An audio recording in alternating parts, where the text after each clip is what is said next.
Hello everybody!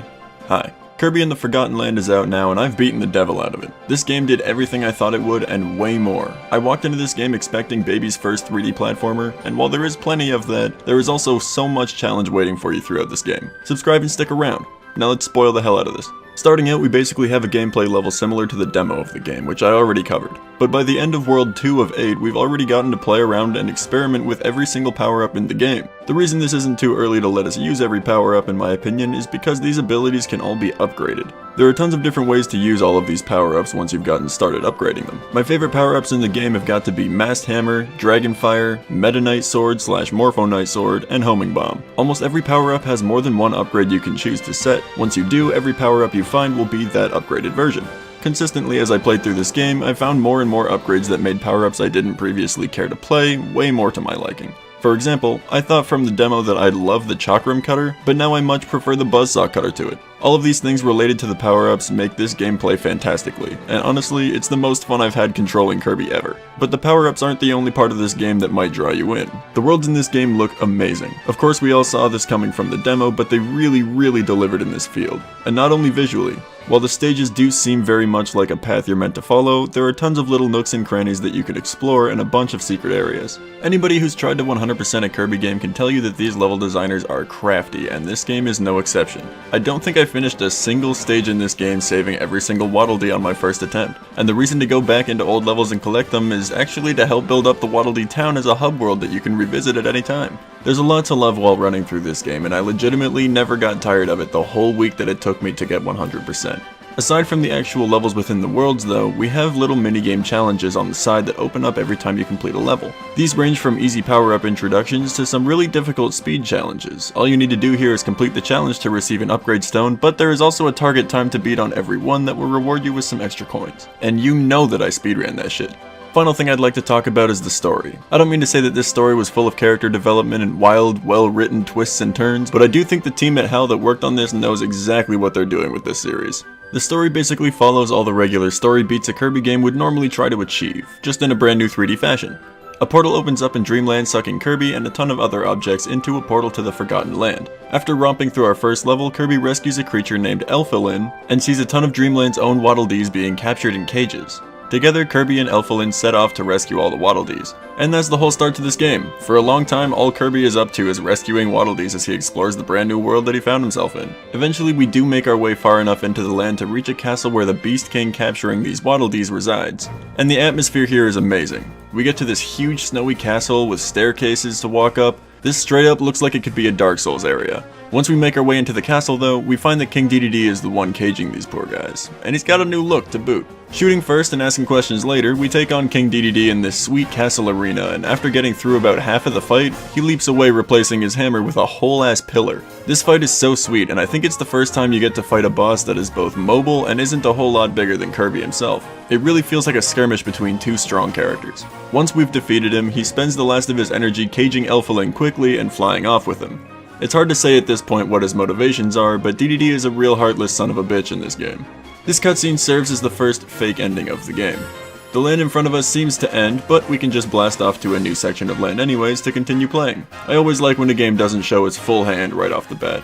Moving through these next worlds, we do eventually meet with King Dedede once again near the top of a volcano, but something is clearly different about him. When he turns to reveal himself, we see that he's got some sort of mask on. This is the point where I was pretty sure he hadn't really been himself this whole time. The first half of our fight goes similarly to our last face-off, but Dedede's come with 2 hammers now instead of 1. Oh yeah, he also has tornado powers, I guess, so that's pretty neat. But in the second phase of this fight, he drops his hammers and goes full apeshit. He sprints around you on all fours like this was the end of Twilight Princess before dash attacking you at full speed. I love this feral encounter with Dedede. This is definitely a version of him that we've never seen before. However, all things must come to an end, and he was no exception.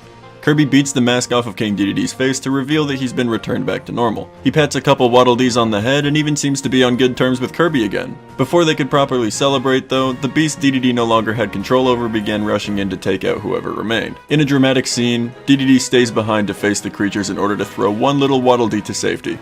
Such a touching moment. From here we arrive at the top of the volcano in a lab. presumably run by the one getting King Dedede to do their bidding. This lab is huge and very highly developed. It's made clear to us that they use the Waddle Dees to generate their power, which is probably why they're capturing them in the first place. Running into the control room, we come face to face with a lion foe sitting in front of some sort of incubated life form. This dude's name is Leongar, and he explains to Kirby and Elfilin that the life form behind him is one half of what he calls the Great One. He then goes on to say that Elfilin is actually the second half to this Great One, and once they unite, he intends to be imbued with some sort of unstoppable power, I suppose. So, we cut up the lion.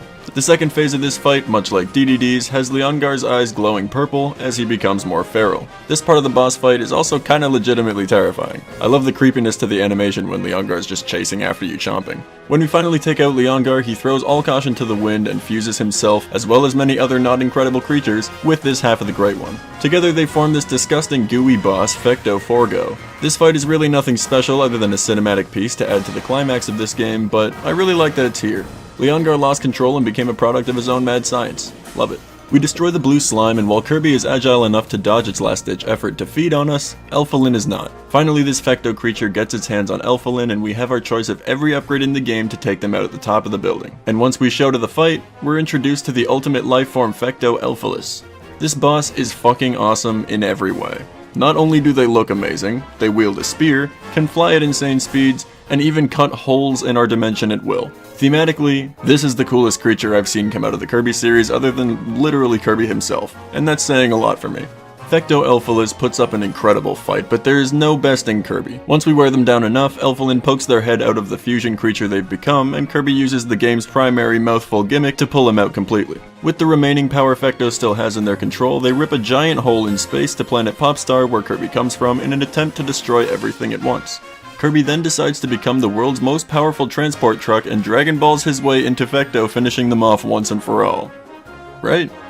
Well, while everything does end hunky-dory here with Kirby and Elfilin keeping contact from their own safe worlds, we're actually shown a final image of Leongar in a bubble saying to be continued. Yeah, we're definitely not finished yet. We meet with one of the bosses from earlier in the game, but this time it's in our Waddle Dee town. She tells us about a dimensional rift that's opened up nearby, and she thinks that it's linked to Leongar, and sure enough, she was completely correct. The dimension has one level for every world in the game, and all of them are remixed pieces of every level from the respective world all crashed into each other. They've even remixed all the bosses here to be harder, and actually, a lot of them are really difficult here. These levels are long as hell, and the whole time you're running through them you're collecting pieces of Leongar's soul in an attempt to save him from his life-splitting experience. Which we eventually do. After a tiny little dance moment with the funny lion, he shows that he's still being possessed by the power of Fecto left inside of him. Now, we have to fight Forgo Leon. Immediately he starts in the second state from our first encounter with him. Feral attacks and glowing eyes, but after we cut him down a size, he summons an image of Fecto behind him that also sends out attacks. Leon is now stacked with new attacks and a cool black smoky look as well. This part of the fight took me a couple attempts actually, because Forgo Leon does not fuck around.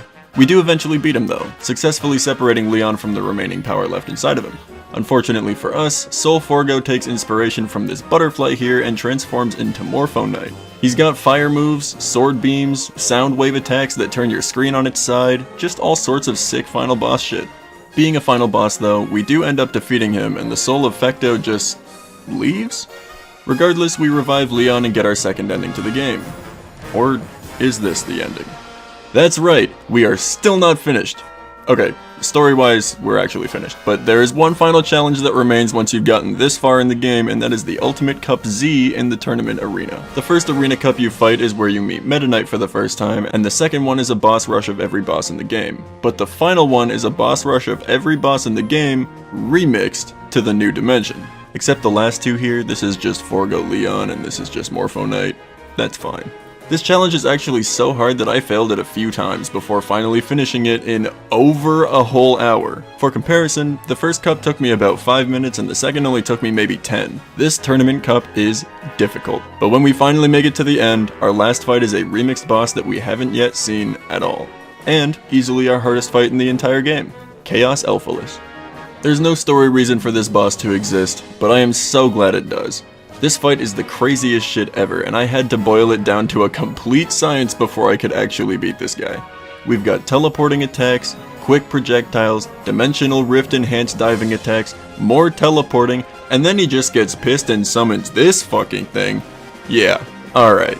This is likely the new strongest opponent that Kirby's ever taken out. Now we just have to fight Chaos Elphalus while this big guy is swinging over the entire arena. Once we finally deplete his life though, we actually have an entire other boss to beat. While a little simpler, this boss has a ton of attacks that will confuse you, take a second to figure out, or that just won't give you an opportunity to punish him afterwards. This becomes a game of patience more than anything, and once you've gotten all of his tricks down, the fight really isn't that difficult to end it off. More of a climactic fight than a really hard one, but I still love it all the same.